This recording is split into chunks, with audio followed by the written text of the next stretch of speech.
nem esquerda nem direita. Eu fiz um vídeo ontem criticando a esquerda, mas também já fiz vídeos, aliás a maioria dos vídeos aqui são criticando a direita, né? Porque a direita tá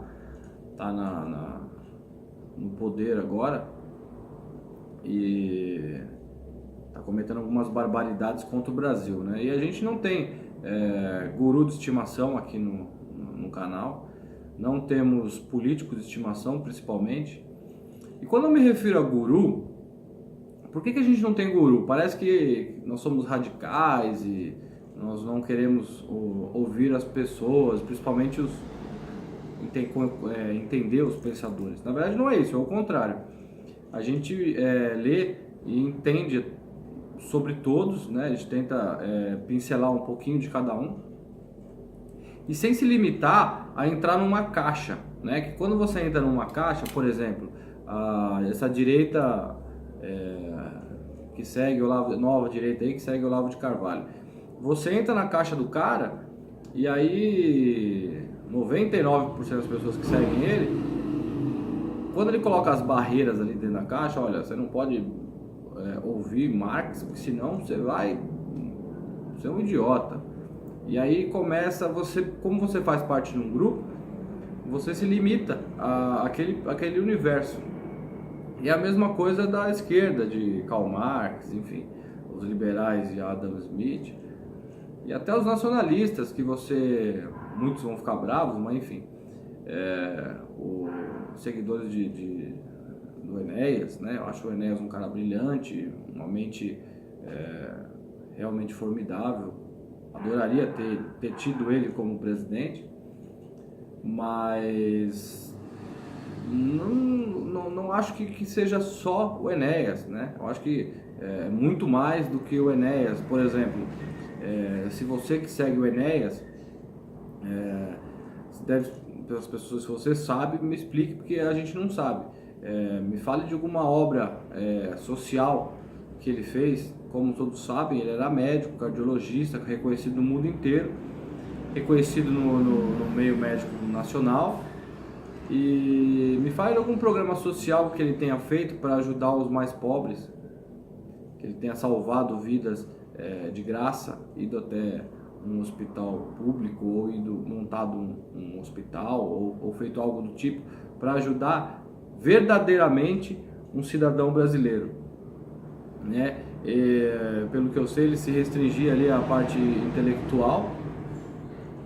E então cada um tem as suas qualidades e os seus defeitos. Quando você está tendo esse tipo de pensamento crítico que a gente tenta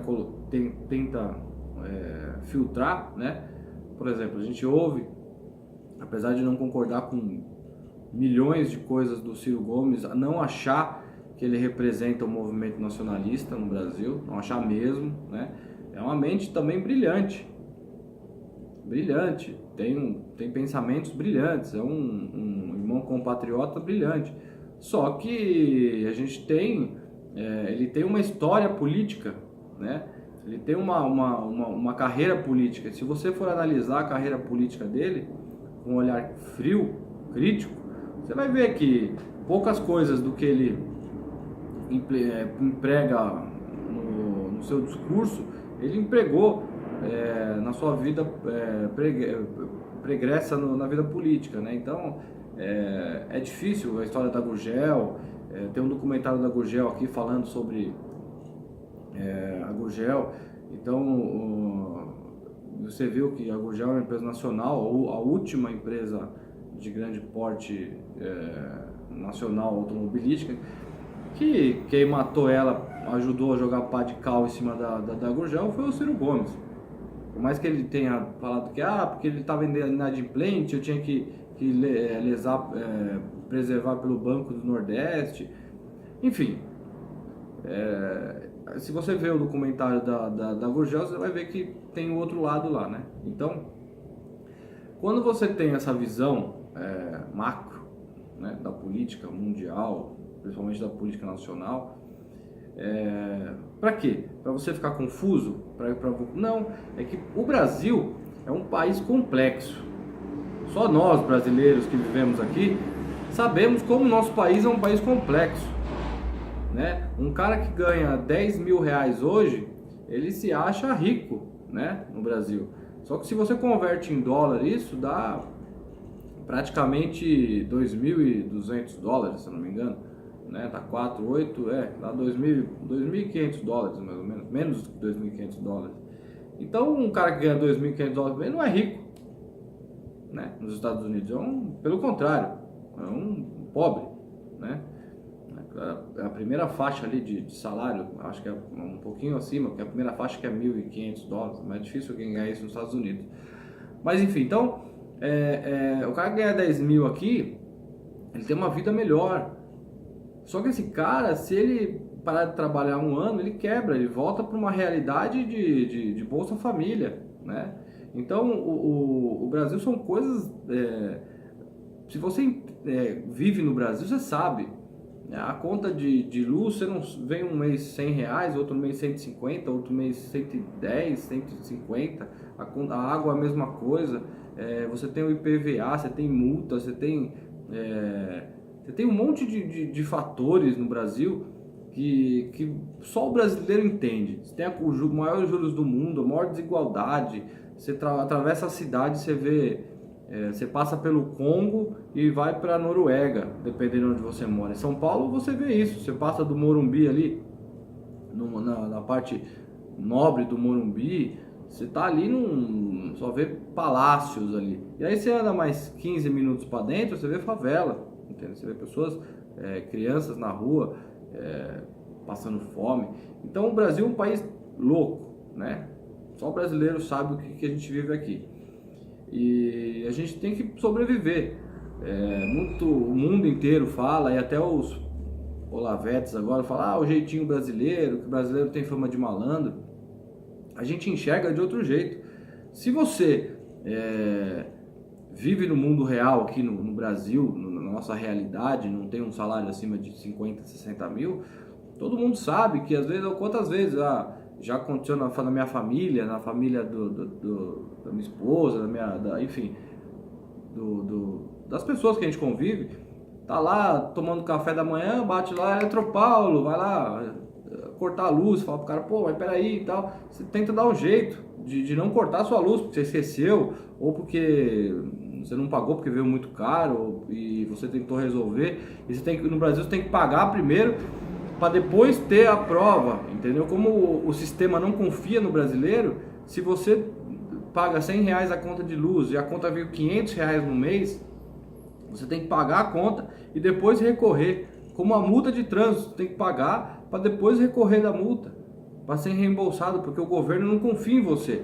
Então, existem esses problemas. E o jeitinho brasileiro é a forma com que o brasileiro achou de conseguir sobreviver nesse sistema louco que é o Brasil, essas leis loucas, que tem lei que a gente tem que seguir, tem lei que a gente não consegue seguir, porque se você seguir a lei, você não consegue sobreviver, né? Então a gente vive num país realmente complicado, e quando você fala de juros, você pega um alemão, o maior pagador de juros do mundo é o brasileiro, aí você pega um alemão, um suíço, um norueguês, traz para o Brasil, põe o salário do brasileiro e deixa ele pegar um cartão de crédito, vamos ver se ele consegue honrar com o cartão de crédito, vamos ver se ele consegue honrar com a sobrevivência, porque você se depara entre consumir e sobreviver. Se você sobrevive, você tem que pegar o crédito, muitas vezes, e esse crédito é abusivo, como tem o vídeo aqui do escravo econômico. E aí a mídia te culpa porque você pegou um dinheiro que não é seu. E aí o mundo olha pra gente como se nós fôssemos maus pagadores, e não somos. É a nossa realidade que é estranha. A gente tem que sambar em cima de um carrinho, de um patins, fazendo malabarismo, né, mascando chiclete e assoprando um balão. Então é difícil a vida do brasileiro. Então a gente precisa, por isso que a gente tem esse modo de pensar sobre política, de não ter os gurus, entendeu? Porque só quem vive no Brasil, quem sobrevive aqui, sabe quanto é difícil sobreviver. E você pega esses teóricos que viveram em outras épocas, em outras eras, né?